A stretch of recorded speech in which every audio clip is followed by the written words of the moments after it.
Hi everybody, Sam Lewis here, your Miss Royal Cheshire for 2021. Today I am here interviewing the lovely Nicole Harris. Hi Nicole! Hello! Nicole is our Miss Natural Beauty England 2019, and she's agreed to come on and talk to me about empowerment. So, love the crown, absolutely love the crown. I love the purple crown. This beautiful, I've got this thing for purple at the moment. Everything I have is purple. I've only just come out of, oh, beautiful. I've only just come out of having the purple hair. I've gone more pinky just for the summer, but I'll probably go back purple. I love my purple. You've got to love purple. So how did you actually get into pageants in the first place? What started you off? How old were you? Was it you put yourself forward or someone else put you forward? Do you know what? This is a bit of a funny one because I always say, I saw my local town carnival go by and I was like, I want to be on that float next year. And I entered the competition and won my local town carnival queen and loved the year so much that I just wanted to carry on representing my town and county and country. But then I've been thinking about it a bit more deeply sort of recently. And actually, I was doing so much to represent those places before that. So in about 2002, 2003, I was selected as part of the Kent Youth County Council. And I used to spend my weekends going to meetings with other young people and talking about what we wanted the actual Kent County Council to do for young people. Wow. And I came up with the original idea for a project that was called Don't Be Harmed, Be Alarmed. And that was about children who travelled to school on buses and public transport having personal safety alarms, because I was actually flashed walking home from school one day. Oh, wow. And it was sort of one of those things. So although I started competing in 2006, I was actually doing the representing bit a lot earlier than that. You were a girl with a cause a lot earlier than that. Yeah, I was a girl with a cause. I had a cause before I had a crown, definitely. So yeah, but it was only sort of recently that I thought, actually, I was doing all this pageant stuff before I was doing the pageants. Yeah. So yeah, it's changed over time. And, you know, I didn't really want to go into politics. That wasn't really why I did it. I just wanted to sort of have a voice. And then it sort of just carried on year after year. And I was like, oh, what can I do next? What can I do next? And here I am 15 years later, still with a crown. What's the reason that you do it then? Would you say it's so that you can get your platform across, or do you just love the family environment type thing, or what's the thing that keeps you in it? It's a bit of everything. You know, once you're involved in it and you want to do it, I think everyone has a goal of what they want to achieve in pageantry. So that might be going to compete in an international pageant, win an international title. Maybe it's to set up a charity. There's loads and loads of things that you can do within it. And I think it's a bit of both. You know, I've never thought I was the prettiest girl. I've never been the tallest girl. I've never been the slimmest girl, but I've always wanted to be the one that sort of shouts the loudest about whatever cause I'm promoting at that time. Got a lot to say. Yeah, and that's just sort of kept me going through the years. And sort of, yeah, every time I think, oh, you know, no, I'm done, something else comes up and I think, actually, no, I think I can do that, or I can promote that, or I can be the face of that, or work hard for that. And that sort of just keeps me going. And then the people you meet along the way sort of stop you from ever leaving. You're stuck with them. Good little family, isn't it? I mean, you have got an international title, haven't you? Or you did get an international title, but you're still here. And unfortunately, we see a lot of queens who get their international title and we don't see them again. So credit to you for still being involved and inspiring others to come up and stuff. And do you think that's one of the reasons why you are still here, because you like to inspire young ones to do it and get maybe what you got out of pageantry through it? Yeah, definitely. So obviously I always wanted to go and do that go and do an international, and I'm lucky I've done 5 and I've competed in, I didn't know that. Yeah, I've competed in the Bahamas, in Paris, in Romania, in England in international competition. So I've been really lucky. I'm not and jealous then at I all. wanted I really have travelled. I've been really so lucky with where I've got to go. But yeah, when I won that international title in 2017, obviously it was a dream come true, and it wasn't the end for me. it was kind of like, right, I'm going to do this, I'm going to have my year. And I thought, you know what, I'll probably step back from competing after that, but still be involved in other ways, which I am. I blog for competitions, I write for magazines and other blog sites and that sort of thing. But that year didn't quite work out as I'd hoped it had. The competition closed, so I sort of didn't that one. Yeah, I thought it, like yourself, it didn't feel like I'd achieved everything I wanted to achieve as an international title holder, which made me think, you know what, no, I'm going to go again and do something else that I really feel like I'm part of, that I can promote and believe in, and then see if I win another international crown. That's great. If I don't, that's fine. That's the way pageantry is. You know, it's not about winning every crown. It's about that sort of journey that you embark on throughout that. And then I'll see. Maybe I'll stay. I'll always stay in some shape or form. I don't think I can ever give it up completely. I think it was hard for me that year as well, because I'd literally worked so hard to get a crown. I finally got the crown and was Miss United Kingdom, or Ms. I think it was Mrs. United Kingdom. I thought, yeah, I'm going to Las Vegas, and then I wasn't, and it was like, no, I was like, pull the rug out just beforehand. So I think I'm just determined to finish the journey and get all the way. And then I think for me, I've seen what pageantry does to individuals and children, and how it builds them up and confidence. So I think even if I did ever get a crown, it's not the last of me. I'll be there, you know, pushing the little ones up and doing things. So I just think it's amazing for them. It is absolutely amazing for kids. You know, you're like me, you're a teacher, aren't you? Yeah, so I teach year 5 at the moment. I taught year 6 the past 2 years, so I'm always in quite a high pressured environment, but what I like about my job is kind of what I like about pageantry. It's that you're in a high pressured environment, but you're also trying to stop the children feeling pressured and just enjoy. You're trying to take that away from them and teaching them how to enjoy that and inspire them to achieve more without feeling the pressures of, it's instilling that isn't belief that they can, isn't it, that matters. I mean, I was a secondary school teacher in performing arts, and the difference you get when you put a kid on a stage coming up to it, nerves, absolute loads of nerves. Miss, I can't do it, Miss. And then they do the show, step off the stage, when's the next one, when can we do it again? And it's just that growth. When you see it, you think, that's why I do my job, and that's what I see pageantry do.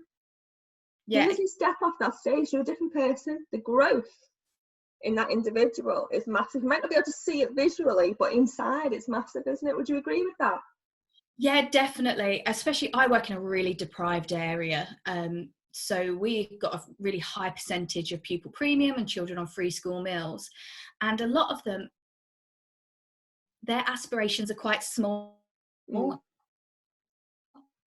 And it's being able to give them that sense, whatever you dream, like dream big, because that will give you your fight to keep going. And that's what I think is really important with them, that they understand that if they fight and work really hard, they can achieve sort of anything if they put their mind to it. And it's really seeing that change over time. And okay, so you know, some days I'm just teaching them how to add 2 numbers together, but if they can do that and they can get the confidence in doing that and believe in themselves, that's a small step to believing in themselves to achieve bigger things as they get older. Small steps all the way. You don't know what you can do till you try, do you? Exactly. I think that's what got me into pageantry, to be honest with you, that saying. Because you did the catwalk with Kirsty, didn't you? You came and compared for me at my charity catwalk. And it was I compared your charity catwalk with the huge proposal at the end of the runway. That's right. Do you remember your model getting engaged? That event is the reason why I got into pageantry, just so you know. Yeah, because none of us would let you get away. Well, I said to Kirsty, I'm all right with the mic. I'm okay. I can compare, no problem.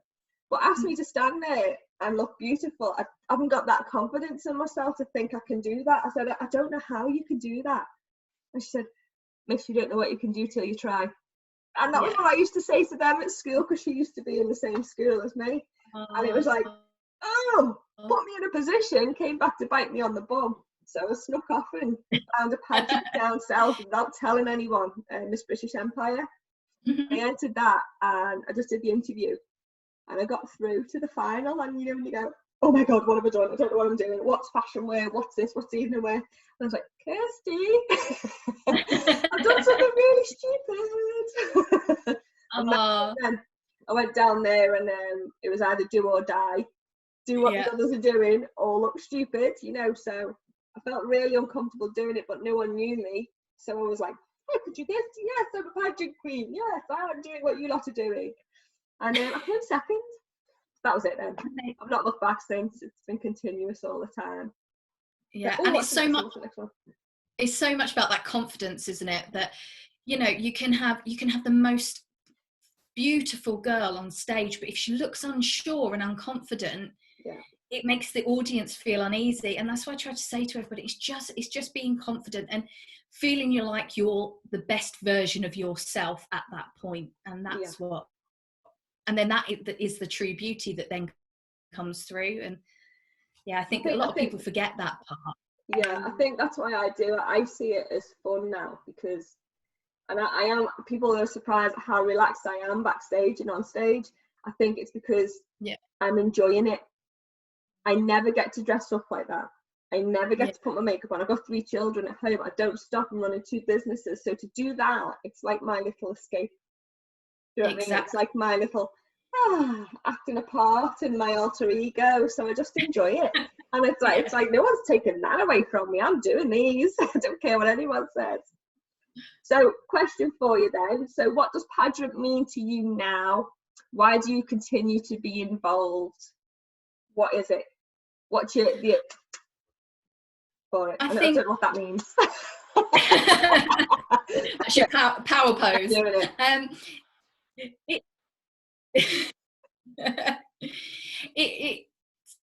It's the empowerment that it gives me to fight for a cause and with lots of other women. And there's so many women in pageantry that are promoting different things, and I just think that in itself is so powerful to be part of.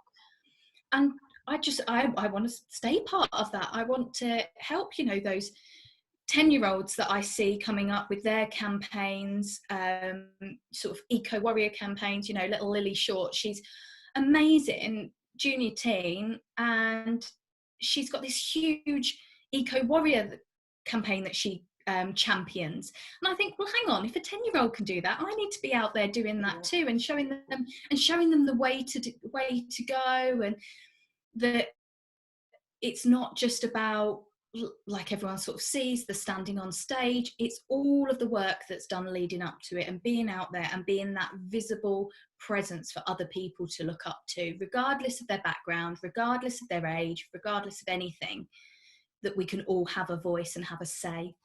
I agree. And it's what teaches those individual people, but also it's what it teaches the people who see them, like their friends. You know, how many 10-year-olds do you know that do this type of thing?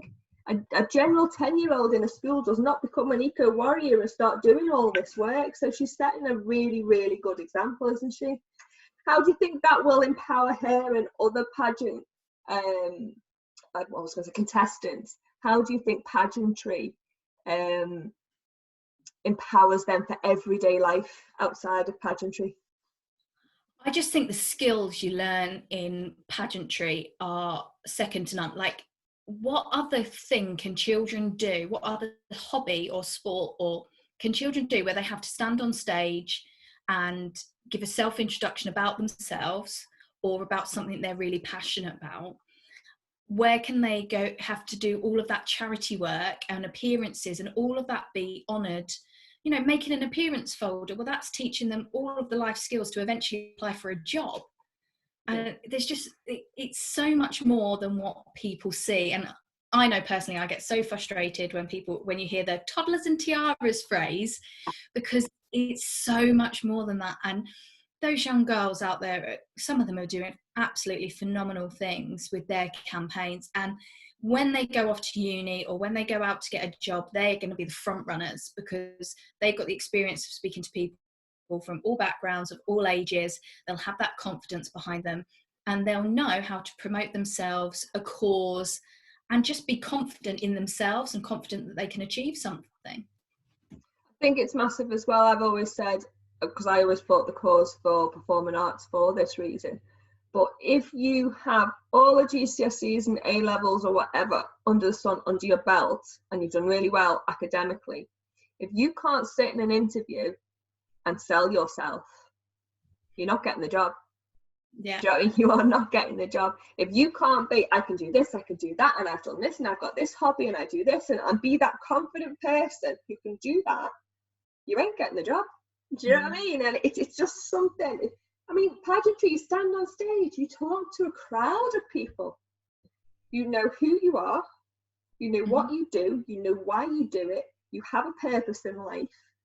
All the experience you have, you're bringing it to the table and going, boom, this is me. Do you know what I mean? I wish I could get my 2 daughters to do pageantry. My eldest is so shy. And look at me, I'm not. But you know, when you just think, put her in an interview, she'll just go, do you know what I mean? But I think pageantry would bring it out of her. But I can't get her. I can't get her to do it. It's really annoying. It's really annoying. We'll get her there, I'm sure. One day. But yeah, I think I will be honest, I came into pageantry thinking, oh God, why would you want to do pageantry? Oh no, I couldn't stand there and be all that. You know, oh yes, look at me. But it's so not that. It is so not that. And it's eye-opening. And I think, like you, it's frustrating when people judge it before they know it.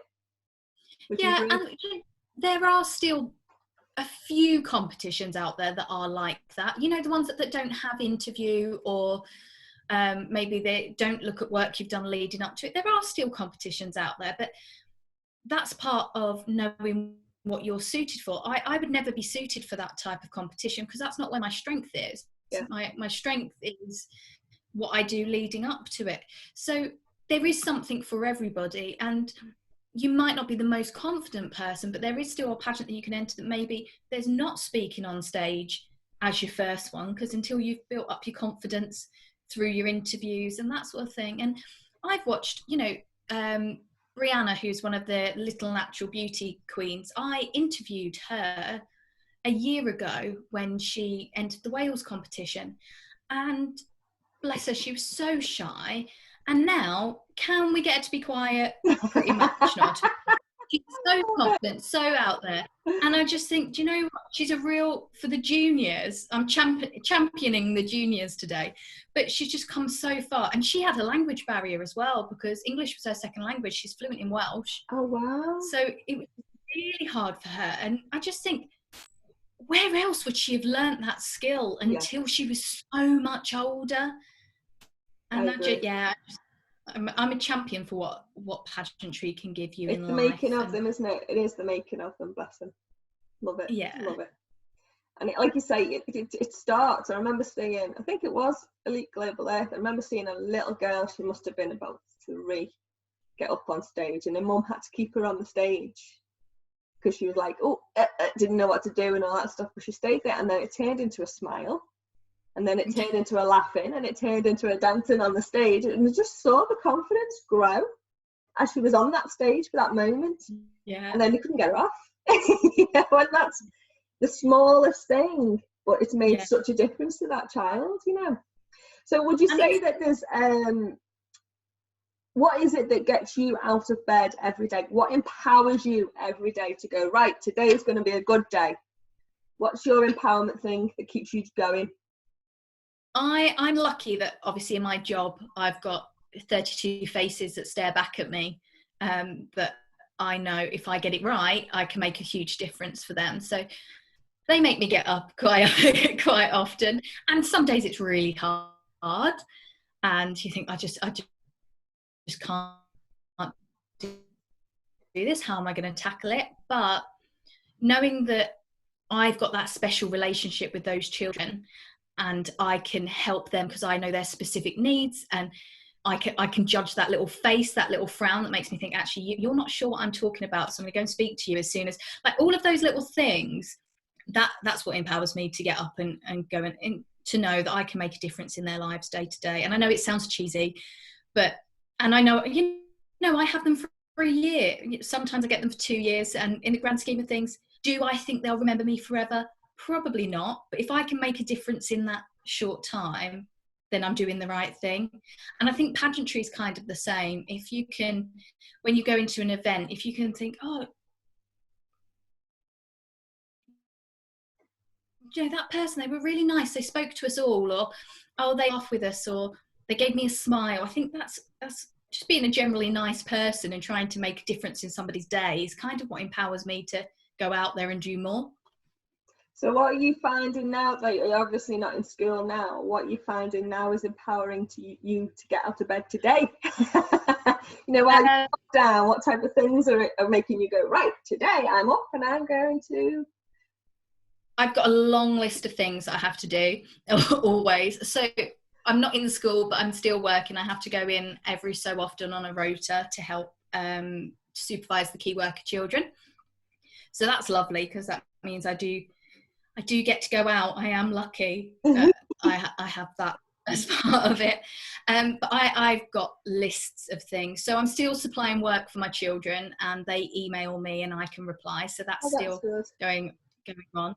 And then I have a whole list of pageant things to do, finishing my national wear for internationals, doing some bits and pieces on my evening gown, finishing my appearance folder. And then anytime that somebody puts something up, like a course that I can get involved in, I'm just jotting those down so I can try and stay involved with everything that's going on. I also write for Blog Pageant. So I've been doing some blogs for those, getting those all ready, just trying to keep little activities and often, so that every day's got a purpose. I'm also reading to my children on YouTube, not my personal children, my school children. So I'm reading a chapter of a book to them a day. So that keeps you going. That's lovely. That's lovely. Now, this isn't a question that I was going to ask, but I'm intrigued. What is your why? What is your why? Why do you do what you do? Now, it's a tricky question, and it's such an just do it on American. It's a very American question that's coming over that I really, really like, actually, because I think it's important. Why do I do what I do? Is because I want to be the impact. Because I want to be the impact on other people's lives and the way they go forward. And whether that's just that they look at me and think, oh yeah, you know, she did a really nice thing, or whether that's they look at me and think she's really ambitious. I just want to be a figure that they can sort of see some good in, or see a quality in, that they think, I'd like to have that myself. So I'd like to be the impact for other people. And like I say, show there's so much that we can do, that doesn't matter what background you come from, doesn't matter, you know, your size, your age, that you can achieve something.